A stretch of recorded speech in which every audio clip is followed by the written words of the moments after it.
وسهلا بكم محبي ومتابعي ومشاهدي قناة أبسط فكرة. أتمنى تكونوا بخير جميعا وتكون فيديوهاتنا بتنال إعجاب حضراتكم، ورجاء التكرم بلايك والشير علشان الفيديوهات توصل لأكبر عدد ممكن.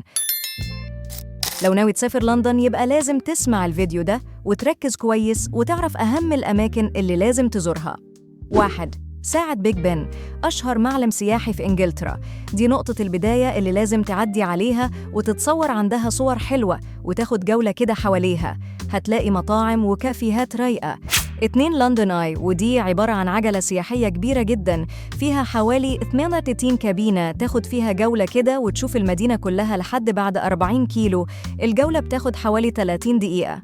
3. المتاحف، لندن أكتر مدينة في أوروبا فيها متاحف، الدخول فيها ببلاش ودة للناس اللي بتحب التاريخ.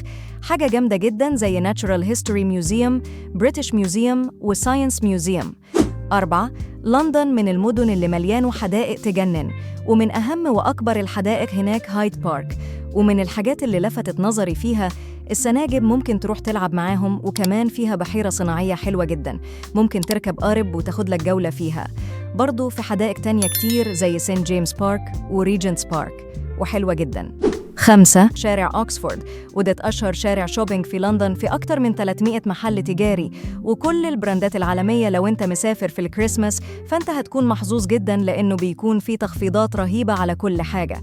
والأحلى بقى أنه الشارع هناك مبهر بسبب شكل الزينة في الشوارع واحتفالات الكريسماس. 7. تاور أوف لندن، وده كان القصر الرسمي لحكام إنجلترا، ممكن تزوروا وتشوفوا الملابس والمجوهرات الملكية زي تاج الملكة وأكبر ماسة في العالم. 8. الشوبينج، المولات هناك كتير جدا زي مول ويستفيلد، أكبر مول في أوروبا، ومول بيرلينغتون أركيد. وطبعا ما ينفعش تكون في لندن وما تزورش محلات هارودز، أشهر متجر في إنجلترا. 9.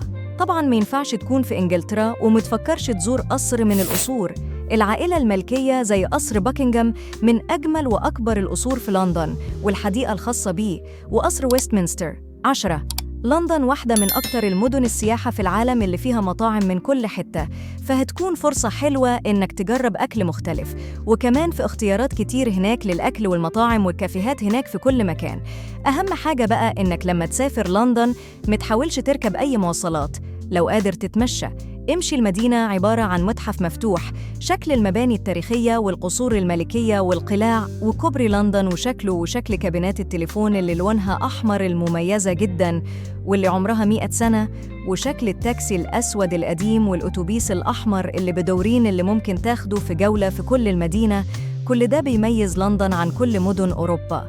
أتمنى الفيديو يكون عجب حضراتكم، وأشوفكم الفيديو الجاي إن شاء الله.